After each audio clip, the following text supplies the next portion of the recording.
She yelled at the wrong man. The kind of mistake that should have ended everything. Ellie Reid was known for her calm composure. 34 years old, steady, reliable, until one Monday morning when a stranger in a tailored suit walked into her office without knocking. Frustrated, she let her anger slip. She raised her voice. She scolded him as if he were just another careless employee. But he wasn't. He was the new CEO, Graham Walker, a man with power, silence, and a past he never spoke of. Most people would expect anger, retaliation, punishment, yet instead of firing her, Graham simply said one word. Noted.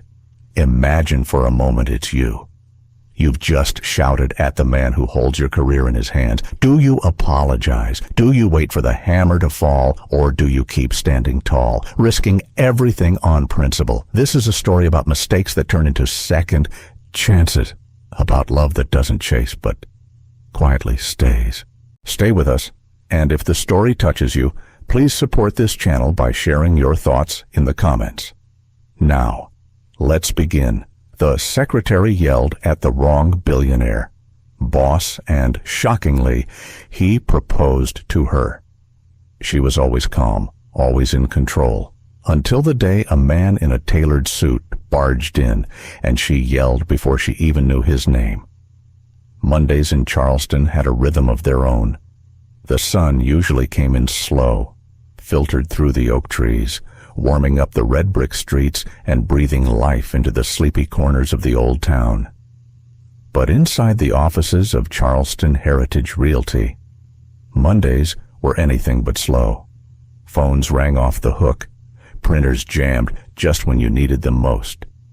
And someone always forgot their coffee on the copier, where it left a mysterious ring Ellie Reid would wipe away without a word. Ellie had worked here for nearly 6 years.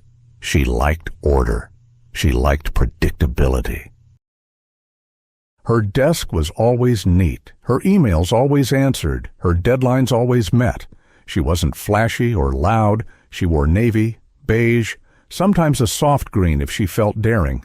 But she moved with quiet authority, like a woman who had rebuilt her world once and wasn't about to let it fall again. That particular Monday had started badly.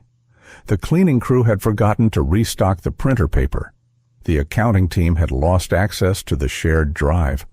And the new intern had spilled iced coffee dangerously close to the company archives. So when the office door slammed open at 8:42 a.m., without so much as a knock, Ellie didn't look up right away. She was fixing a typo in the quarterly report for the third time. Whoever it was could wait their turn. But the man didn't wait. He strode in like he owned the place. Expensive shoes clicking against old pine flooring. Tailored suit, dark gray, no badge, no hello, just a phone in one hand and a leather folder in the other. And he walked straight past reception. Ellie stood up. "I'm sorry," she said, her tone sharper than she usually allowed. "You can't go in there without signing in." The man stopped mid-step, but he didn't turn around. "I have a meeting," he said evenly, with who she pressed, arms crossed. He finally faced her then, and she saw his face calm, unreadable. There was something distant about his eyes, not cold exactly, but distant, like he lived on a higher floor than most people and rarely came down. "I believe," he said, "the meeting is with you." She blinked. "With me." He gave a single nod, then added, "Graham Walker." The name took a second to land, but when it did, it hit hard. Graham Walker. She'd heard that name in hushed hallway conversations, in last week's board email, in whispers about the company's new private owner. No one had seen him yet. He was supposed to visit next month, or maybe never, just the man behind the deal. And she just yelled at him. Her cheeks flushed. I'm so sorry. I didn't realize." He held up a hand. Not rudely, just enough to stop her words. "It's fine," he said. "I should have knocked." Then he looked around the space. eyes taking in the exposed beams, the antique maps on the walls, the sound of the ceiling fan turning slowly above. "Nice place," he murmured. "Real bones." Ellie opened her mouth, then closed it again. For once, she had no script, no rehearsed professionalism, just a sinking feeling in her stomach that she might be packing her desk by noon. But Graham didn't fire her. He didn't raise an eyebrow, or smirk, or make a cutting remark. He simply looked at her, quiet and steady, and said one word: "Noted." Then he walked past her, through the office she'd tried to guard, and disappeared behind the glass door that led to the executive suite. Ellie stood frozen for a moment, one hand still hovering near her desk. Her co-workers, oblivious to the exchange, kept typing, talking, moving on, but something in the room had shifted, just a little. That afternoon, Ellie checked her inbox every hour. No reprimand, no memo, no request for HR. By 5 p.m., she'd convinced herself she was overthinking it. Maybe he really didn't care. Maybe it was a test. Or maybe he was the kind of man who let people speak their mind. But still, when she turned off her desk lamp and reached for her coat, her hand trembled just slightly, because Graham Walker hadn't smiled, hadn't frowned. He'd just said, "Noted." And somehow, that was worse. He didn't fire her. He didn't say a word after, but he kept showing up, quietly, every morning. Most powerful men don't take insults kindly. But this one, he just started showing up on time. Ellie half expected her badge to stop working the next morning. She'd even packed a smaller purse, just in case she was asked to leave the building before her second cup of coffee. But the badge beeped green, the door unlocked, and the office looked the same as always: stacks of property files, the faint hum of the copy machine, the scent of brewed coffee lingering in the hall. And Graham Walker was already there, not behind closed doors, not on a phone call, but standing by the window, hands in his pockets, watching the street below like a man with all the time in the world. Ellie froze. He turned, gave her a single nod, nothing more, and then looked back out the window. That was it. No comment about yesterday, no sharp remark, no reference to her outburst. Just presence. Over the next week, a pattern emerged. Graham arrived on time, every morning, as if he'd been working there for years. He never interrupted her flow, never gave sudden orders, never asked her to fetch his coffee or block his calls. Instead, he observed. He sat in meetings, silent, while department heads stumbled over presentations they had rehearsed for days. He walked the halls, memorizing names, faces, habits. And when Ellie spoke, whether about budgets, maintenance schedules, or something as simple as a broken chair, he listened, really listened. At first, it unsettled her. Powerful men weren't supposed to listen this way. They were supposed to cut in, redirect, dominate. But Graham seemed almost content to sit back, to study the rhythm of the office, and Ellie couldn't help noticing the rhythm of her. One Tuesday evening, the office was nearly empty. The cleaning crew hadn't arrived yet, and Ellie was still at her desk, editing a 30-page document due in the morning. Numbers blurred together under the fluorescent lights. She rubbed her temples, sighed, and realized too late that she'd accidentally deleted an entire section. Her stomach dropped. She began typing furiously, trying to reconstruct what she'd lost. A low voice drifted from the doorway. "Try Control-Z." She startled, turning to see Graham leaning against the doorframe, jacket off, sleeves rolled up. He didn't step closer, didn't invade her space, just pointed toward her keyboard. Ellie pressed the keys. The missing text reappeared. She exhaled, the relief almost dizzying. "Thank you." But when she looked up again, he was gone. The next morning, there was a folded piece of paper on her desk. No envelope, no signature, just 2 words, written in sharp, steady handwriting. "Thank you." She stared at it for a long time, her coffee growing cold. It wasn't clear what he was thanking her for staying late, fixing the report, or simply being there, but Ellie knew. And the strangest part was that it felt genuine. By the end of the month, Graham had become a quiet fixture. He didn't dominate staff meetings, but his presence carried weight. When someone raised their voice unnecessarily, a single look from him was enough to lower the temperature. He never crossed her boundaries. If she closed her office door, he didn't knock unless it was urgent. If she left exactly at 5, he didn't question her hours. And if she walked briskly through the lobby with her purse over her shoulder, he didn't call her back for one more thing. It was unsettling, because it meant he saw her as more than the role she played. And for Ellie, who had spent years being defined by someone else's expectations, that was dangerous territory. One night, unable to sleep, Ellie found herself replaying the sound of his voice, the way he'd said, "Noted," the way he stood at windows as though waiting for something only he could see. What kind of man refused to defend himself after being yelled at? What kind of man showed up quietly, every day, without demanding recognition? And why, after years of guarding her heart, was she suddenly awake at 2 a.m.? Wondering what it might mean, she didn't trust easily. But it's hard to ignore a man who never tries to change you. Most powerful men don't take insults kindly. But this one, he just started showing up on time. Ellie half expected her badge to stop working the next morning. She'd even packed a smaller purse, just in case she was asked to leave the building before her second cup of coffee. But the badge beeped green, the door unlocked, and the office looked the same as always, stacks of property files, the faint hum of the copy machine, the scent of brewed coffee lingering in the hall. And Graham Walker was already there.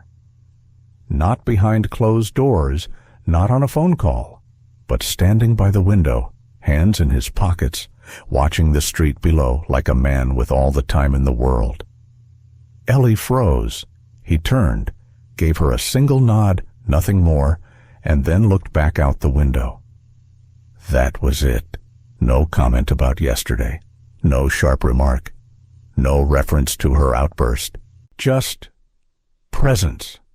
Over the next week, a pattern emerged. Graham arrived on time. Every morning. As if he'd been working there for years. He never interrupted her flow. Never gave sudden orders. Never asked her to fetch his coffee or block his calls. Instead, he observed. He sat in meetings, silent, while department heads stumbled over presentations they had rehearsed for days. He walked the halls, memorizing names, faces, habits, and when Ellie spoke, whether about budgets, maintenance schedules, or something as simple as a broken chair, he listened, really listened. At first, it unsettled her. Powerful men weren't supposed to listen this way. They were supposed to cut in, redirect, dominate. But Graham seemed almost content to sit back, to study the rhythm of the office, and Ellie couldn't help noticing the rhythm of her. One Tuesday evening, the office was nearly empty. The cleaning crew hadn't arrived yet, and Ellie was still at her desk, editing a 30-page document due in the morning. Numbers blurred together under the fluorescent lights. She rubbed her temples, sighed, and realized too late that she'd accidentally deleted an entire section. Her stomach dropped. She began typing furiously, trying to reconstruct what she'd lost. A low voice drifted from the doorway. "Try Control-Z." She startled, turning to see Graham leaning against the doorframe, jacket off, sleeves rolled up. He didn't step closer, didn't invade her space, just pointed toward her keyboard. Ellie pressed the keys. The missing text reappeared. She exhaled, the relief almost dizzying. "Thank you." But when she looked up again, He was gone. The next morning, there was a folded piece of paper on her desk. No envelope, no signature, just 2 words written in sharp, steady handwriting. "Thank you." She stared at it for a long time, her coffee growing cold. It wasn't clear what he was thanking her for staying late, fixing the report, or simply being there, but Ellie knew. And the strangest part was that it felt genuine. By the end of the month, Graham had become a quiet fixture.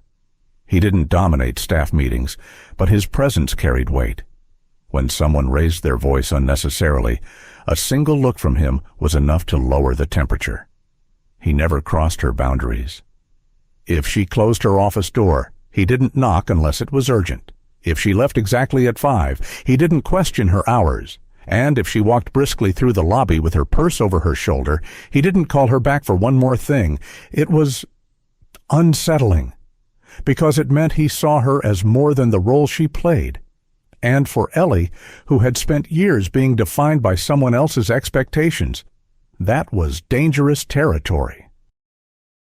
One night, unable to sleep, Ellie found herself replaying the sound of his voice, the way he'd said, "Noted," the way he stood at windows as though waiting for something only he could see.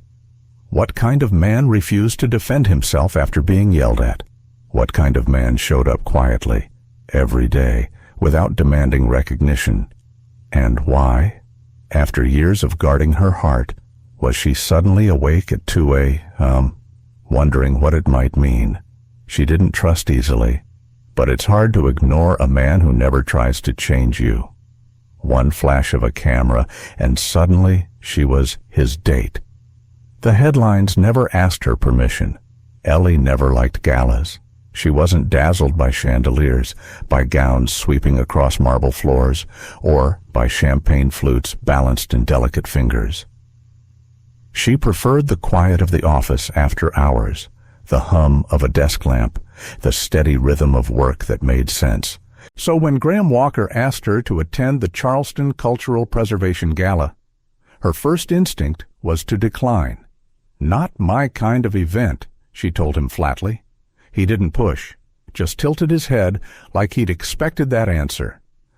"It's important for the company, for the restoration projects. But if you say no, I'll respect that." It was the respect that undid her. Too many times before, her boundaries had been ignored, trampled over in the name of appearances. Graham's simple willingness to hear her no made her pause. She ended up saying yes, but only after making him promise absolutely, without question, that the evening would stay out of the press. "I don't do cameras," she said, voice firm. He nodded. Understood. The ballroom glowed that evening. Strings played softly in the corner. Silver trays floated by with canapes Ellie couldn't name. She wore a navy dress, simple, borrowed from a friend. Graham, in his tailored black suit, looked like he belonged to the room without trying. They didn't cling to each other, didn't pose as a couple. They mingled separately, meeting occasionally by the refreshment table or the exhibit of historic photographs. To Ellie, it felt almost natural, like they were two colleagues who happened to find comfort in each other's presence. But then came the flash. It was quick, almost imperceptible, but Ellie caught it. A camera, angled discreetly, catching Graham as he leaned slightly toward her to point out a detail in one of the photographs. She stiffened. He noticed. "Ignore it," he murmured. But by morning, it was impossible to ignore. The headline screamed from her phone, "Charleston's elusive CEO seen with mystery woman at Gala are sparks flying." And beneath it, a photo of her Ellie Reid, who avoided even the office holiday party, standing next to Graham Walker as if she belonged in his orbit. The caption called her his date. Her stomach churned. She hadn't agreed to this. She hadn't agreed to become a headline, a curiosity, a question mark. At work, whispers spread before she even sat down. Marcus, her friend from finance, raised an eyebrow as she passed. So, mystery woman, huh? She ignored him. By noon, she couldn't anymore. She marched straight to Graham's office, the article printed in her hand. He looked up as she entered, calm, composed, as always. "Care to explain?" she asked, holding up the page.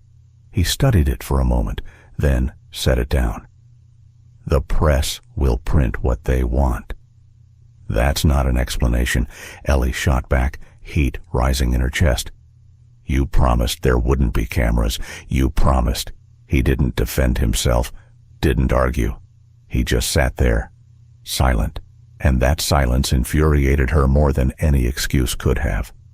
"Do you realize what this does to me? I am not a headline. I am not." Her voice caught, but she pressed on. "I can't go through this again. I won't." Still nothing. Finally, Graham spoke, but only to say, "I'm sorry." 2 words, quiet, steady, but not enough. Not for Ellie, who had spent years piecing herself back together after being reduced to someone else's accessory.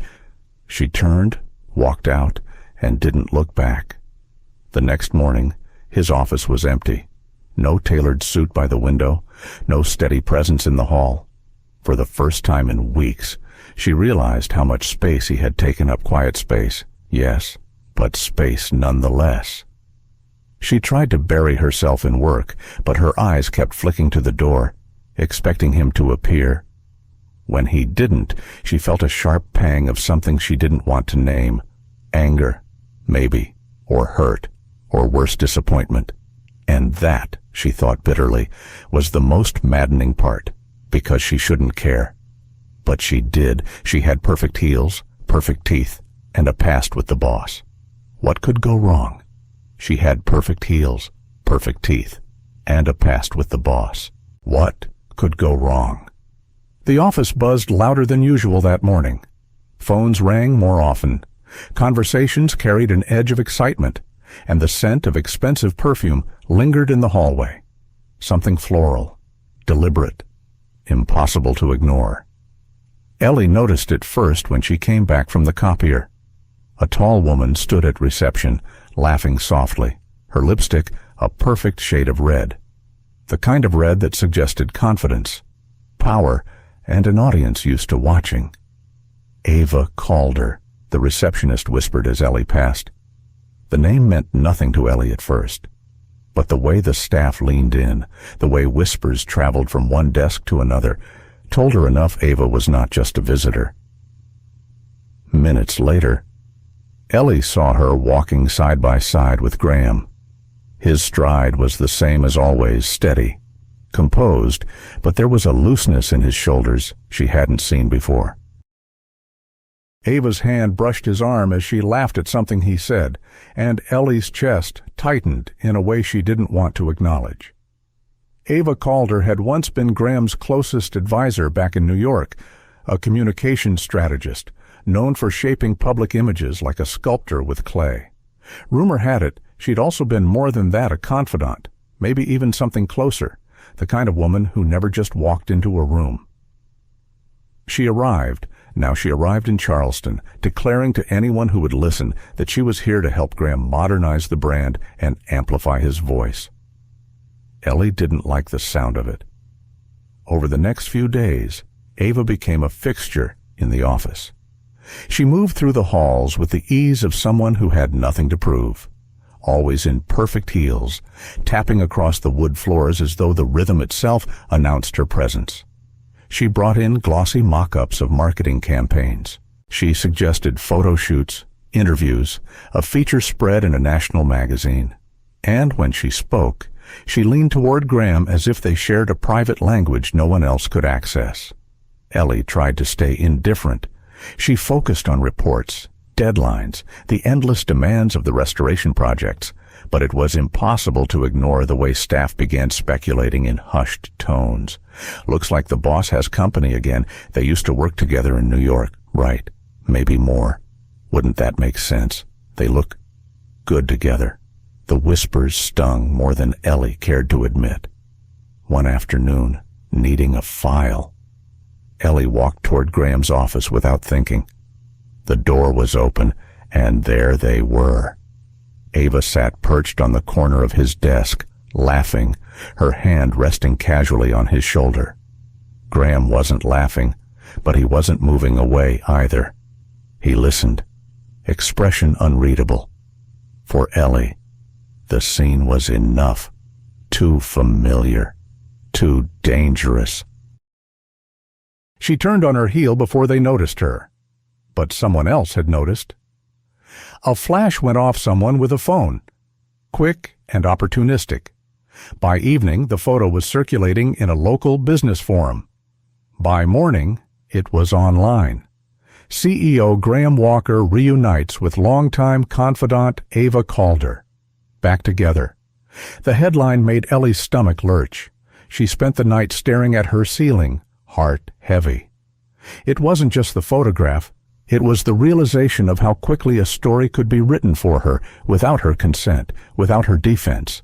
It was the feeling of being erased, replaced, made invisible in the presence of someone shinier, louder, easier to define. She knew this pattern. She'd lived it before. By dawn, her decision was made. At her desk, she typed up a short request for leave. Just a week, she told herself.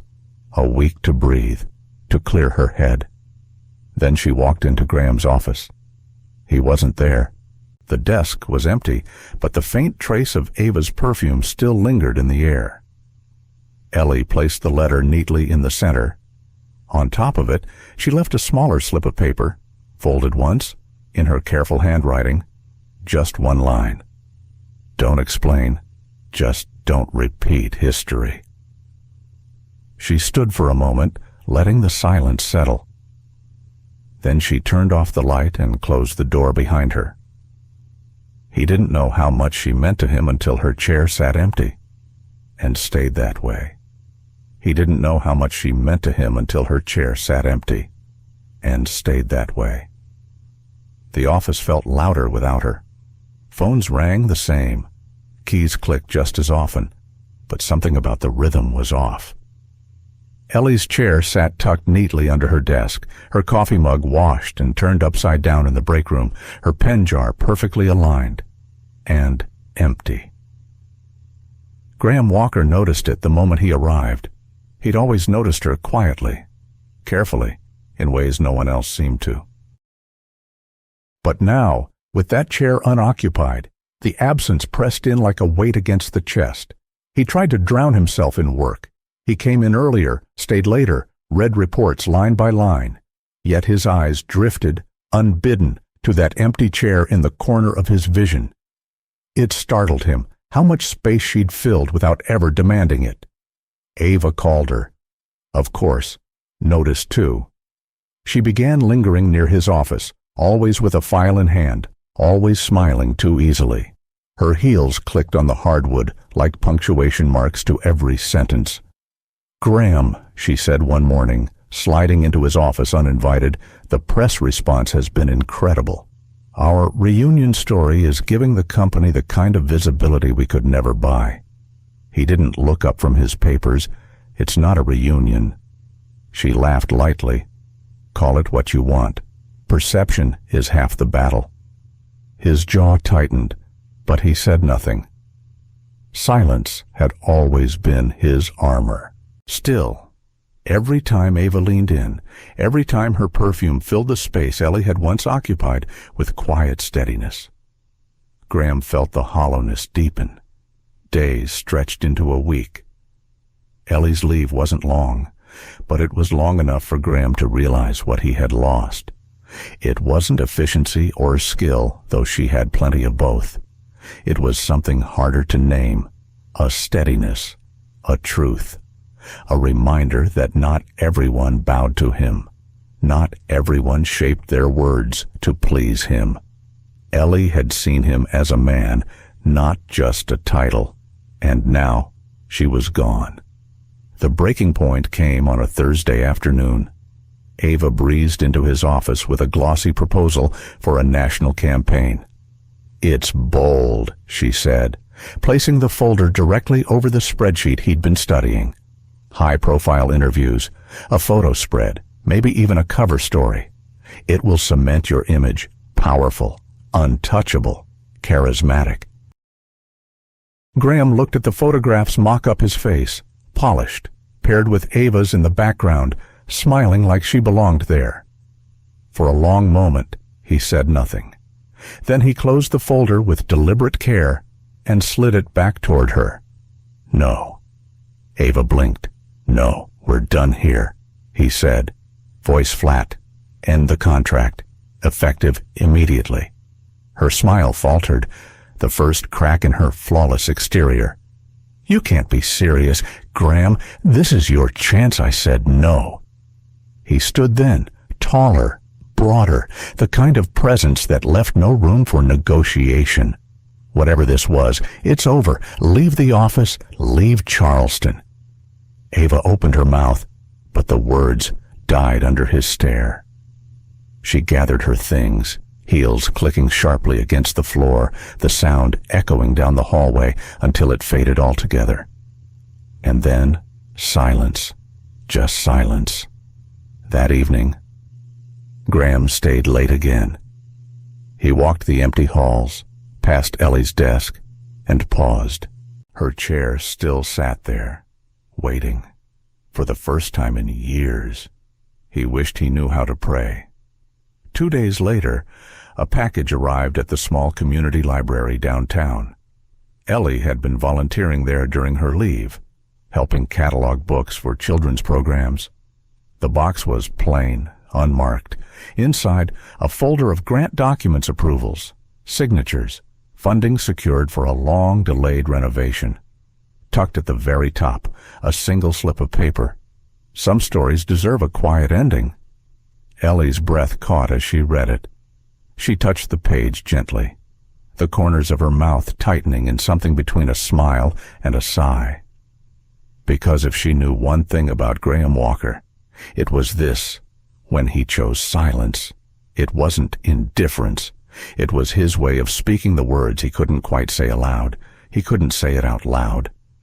So he left a trail in notes, in gestures, in every untouched cup of coffee.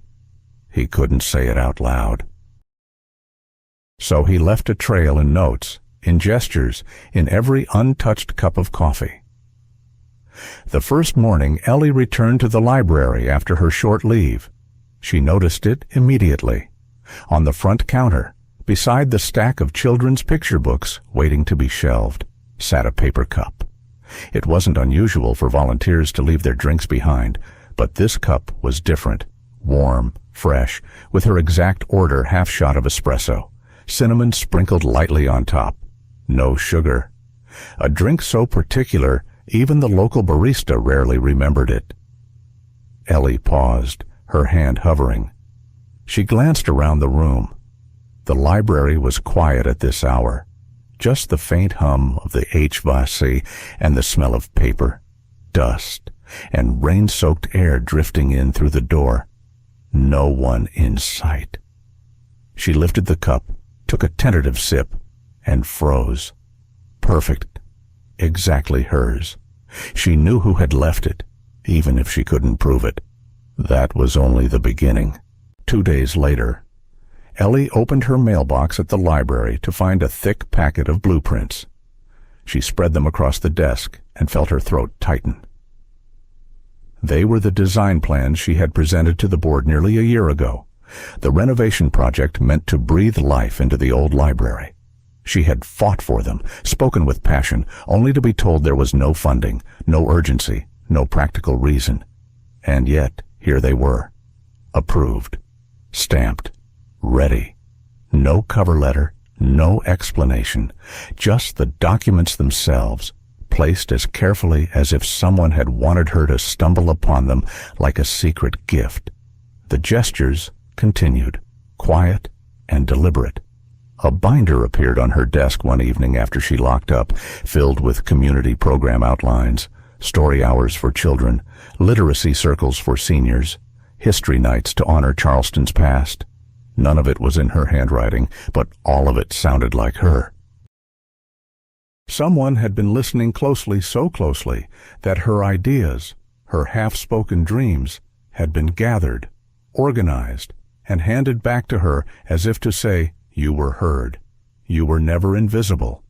And then, always the coffee, morning after morning, sometimes on the counter, sometimes on the table in the reading room, once even balanced on top of the filing cabinet like a secret only she would understand. Never claimed, never acknowledged, like letters without envelopes. Ellie tried to dismiss it as coincidence, perhaps a donor who had overheard her once, perhaps a kind librarian who wanted to make her days brighter. But deep down, she knew. Graham Walker wasn't a man of many words. His silences had always unnerved her, sometimes angered her, but now she began to understand them. Silence, to Graham, wasn't absence. It was presence, a choice, a language of its own. Every cup of coffee, every unsigned document, every trail of paper and ink was his way of speaking the words he could not bring himself to say aloud. And for Ellie, who had once been drowned in declarations that felt hollow, this quiet kind of love, if it was, love was terrifyingly real. The breaking moment came on a Thursday afternoon, when rain tapped steadily against the windows and the library smelled of damp coats and old wood. Ellie had been shelving oversized volumes when she noticed something slipped between two history books. An envelope, cream-colored, unsealed. Her name was not on it. There were no instructions, but something inside her already knew it was meant for her. Hands trembling, she pulled it open. Inside was a legal contract. Her eyes scanned the text, disbelief rising with every line. It was a transfer of full sponsorship rights funding secured, authority granted for the library's renovation. And at the bottom, signed in bold ink, Graham Walker. Ellie pressed a hand to her mouth. She flipped to the last page, where just beneath his name, in his own handwriting, were 7 simple words. Because your voice deserves space to echo. Her vision blurred, not with sorrow this time, but with something she hadn't allowed herself to feel in years, recognition. This wasn't about money. It wasn't about power. It wasn't even about redemption. It was about him seeing her, truly seeing her, in a world that had so often passed her by. He wasn't asking for her to forgive him, or to return to him, or to declare anything she wasn't ready to. He was simply saying, your voice matters. It always did. And now, it always will. Ellie sat in the empty reading room for a long time. The contract opened before her, rain tapping the windows like a steady drumbeat. It felt like holding more than paper. It felt like holding a piece of someone's heart offered not as a demand, not as a bargain, but as a quiet truth. He was waiting, not for her compliance, not for her surrender, just for her to know. No flash, no flowers, just a quiet note under a cup. Marry me, or don't. I'll still be here. No flash, no flowers, just a quiet note under a cup. Marry me, or don't. I'll still be here.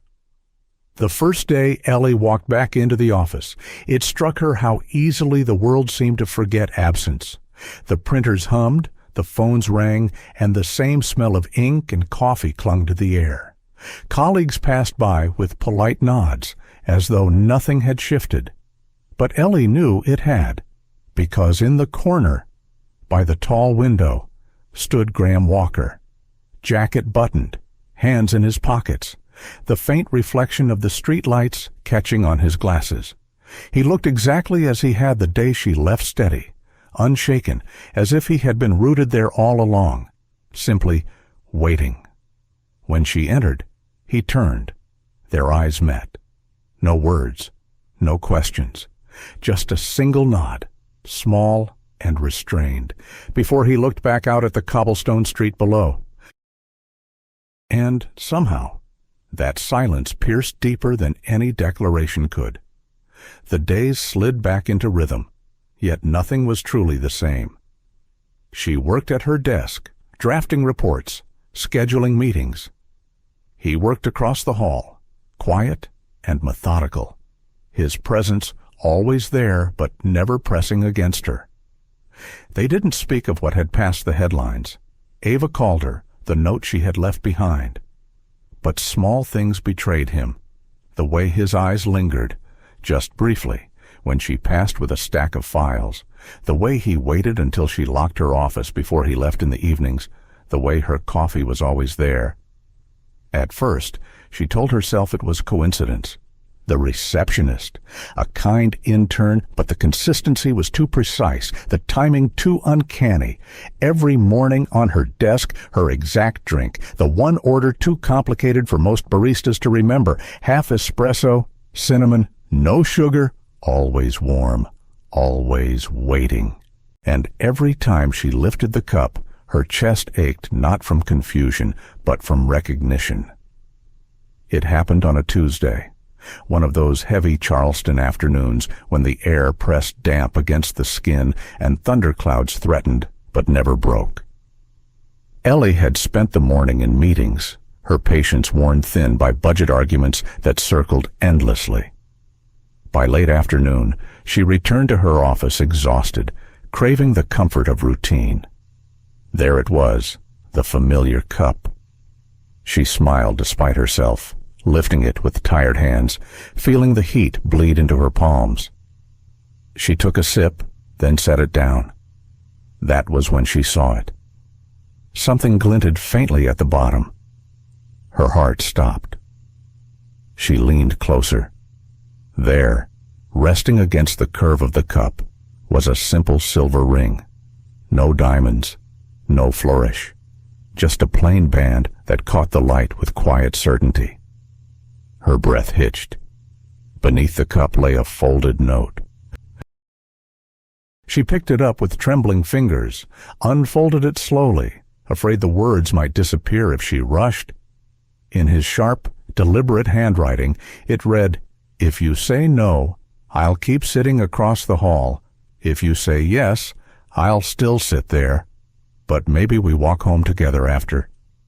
Ellie pressed the page to her chest, the edges cutting softly into her fingers. No flash, no flowers, no crowd to watch.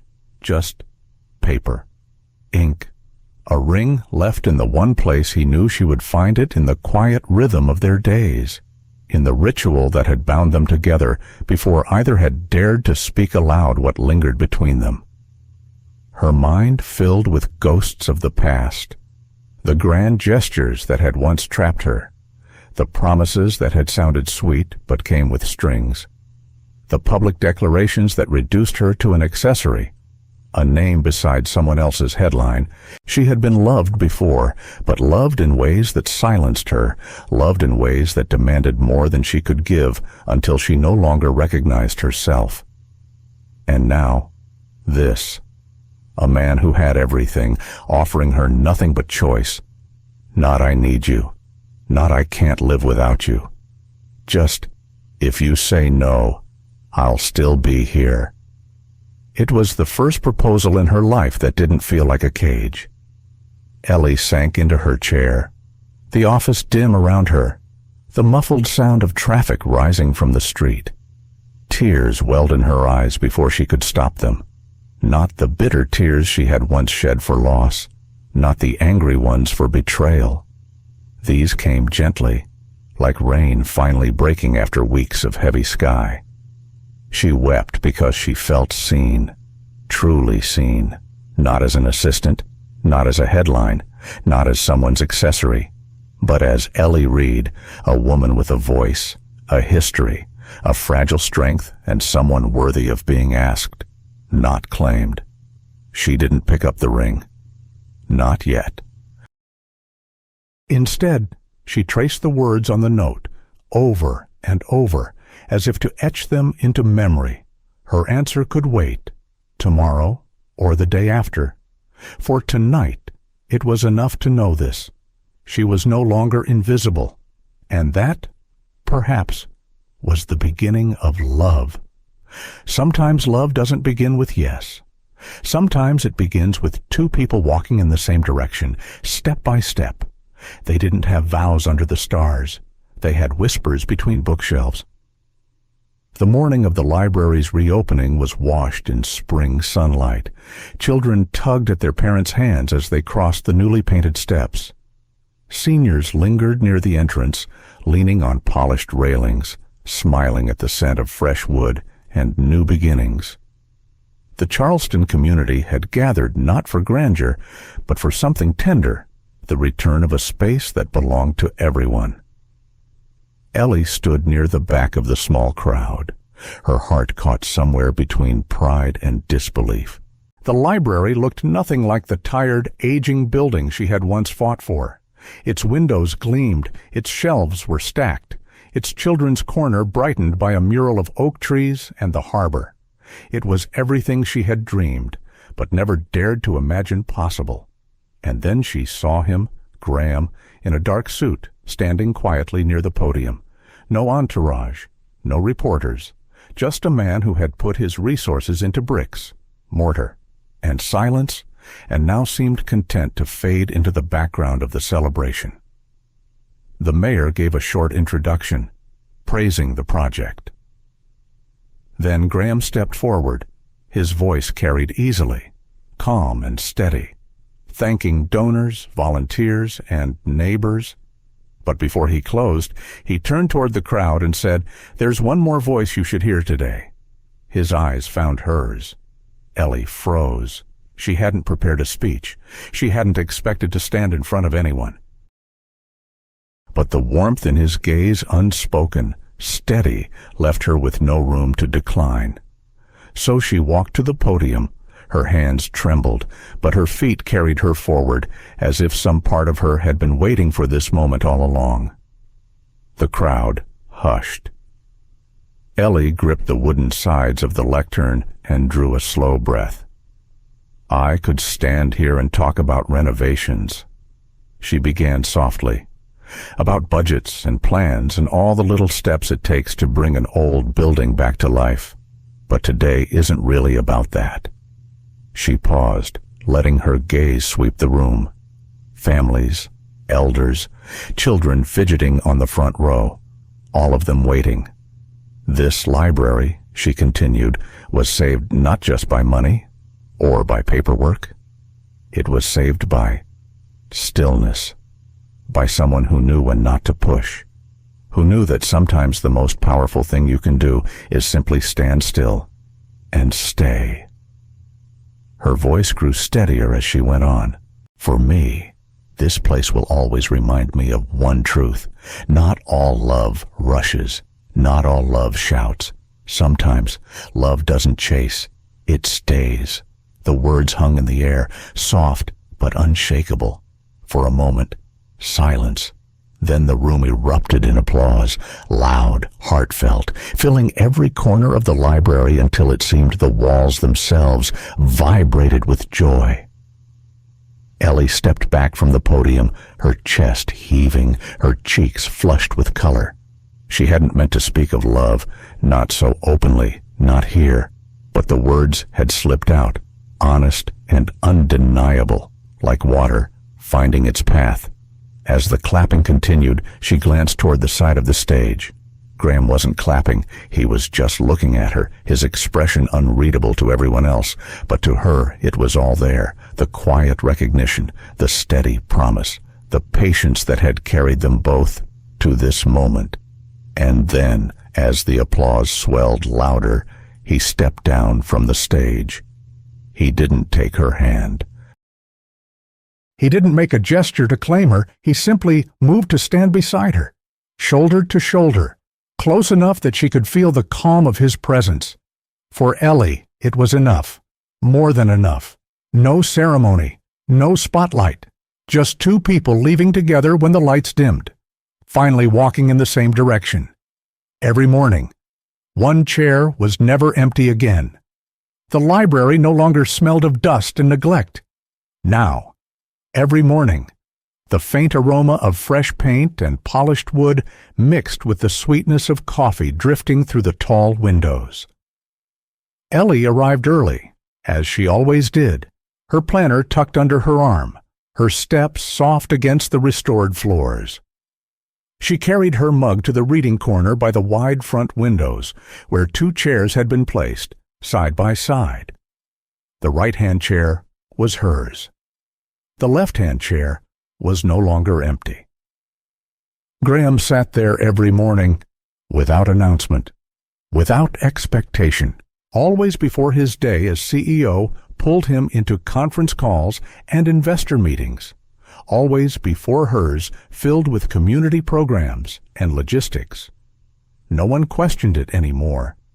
It had simply become part of the library's rhythm, like the whisper of pages turning or the laughter of children tumbling through the doors. They didn't speak much at first. Some mornings, they barely exchanged more than a nod, both sipping their coffee as the city outside stirred awake. Other mornings, she shared updates about story hours, and he added quiet suggestions about sponsors willing to donate books. What mattered was not the words, but the constancy. For Ellie, the simple fact that he showed up day after day without fail was more profound than any promise he could have spoken. For Graham, sitting beside her was enough. After years of silence, failed attempts, and the fear of saying too much, this small ritual was the vow he had never been able to make aloud. One Thursday, Ellie opened her planner as she always did, the leather worn from years of use. Graham leaned back, sipping his coffee, his eyes following the quiet concentration on her face. Inside, between her neatly written notes, lay the title of a new program, the chair beside her. It was a weekly reading circle for children, meant to teach not just the value of books, but of companionship, the simple gift of presence. Each child would be paired with another, reading aloud together, learning to listen as much as to speak. Graham read the words upside down and smiled. Not his usual polite smile, but something softer, almost private. Ellie didn't explain. She didn't need to. The months passed gently, the sharp edges of the past softening into memory. Ava Calder had long since returned to New York, her name disappearing from the company's whispers. Marcus, loyal and steady, became the unofficial uncle of the library, running finance workshops for teenagers who had never been taught how to balance a checkbook. Mrs. Dottie, retired but still spry, visited once a week to sit with the children in the reading circle, her voice carrying through the aisles like a song from another era. No threads were left loose. Every person who had once been part of Ellie's storm had found their own quiet shore. But the true culmination came one Saturday morning, during the very first session of the chair beside her. The children gathered in pairs, small voices stumbling over syllables, laughter spilling when words tangled. Ellie moved among them, offering gentle encouragement, while Graham sat unobtrusively in his chair by the window, as if keeping watch over the whole scene. At one point, a little girl of about 6 wandered up to Ellie, clutching her picture book to her chest. Her eyes flicked to Graham, then back to Ellie, curious and blunt in the way only children can be. "That man," she asked softly, "he always sits here." Ellie followed the girl's gaze. Graham was watching the children with that same calm steadiness, his silver hair catching the light, his coffee cooling untouched beside him. Ellie felt her throat tighten.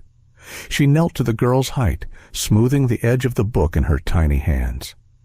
"Yes," Ellie said gently, her voice steady despite the swell in her chest. "Because sometimes that's love. It just sits and waits." In that moment, the circle was complete. The years of missteps, of silence, of fear and hesitation had led here not to a grand vow under the stars, not to a headline, but to a chair beside hers, to a man who had finally learned that love was not conquest or performance, but presence, and to a woman who had finally allowed herself to be seen, not as someone else's shadow, but as her own light. The applause of the library's reopening had faded months ago. The noise of the city would rise again tomorrow, but here, in this quiet corner with coffee cups cooling and books scattered, two people sat side by side, their promises woven into the simplest act of all staying. Life often teaches us that love and respect are not always found in grand gestures, but in the quiet choices we make every day.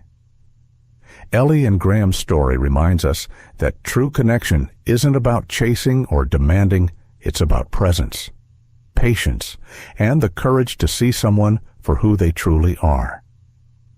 Many of us know what it feels like to have our voices overlooked or to feel invisible in a noisy world. But this story tells us something important when love is real. It doesn't silence us, it makes space for our voice to echo.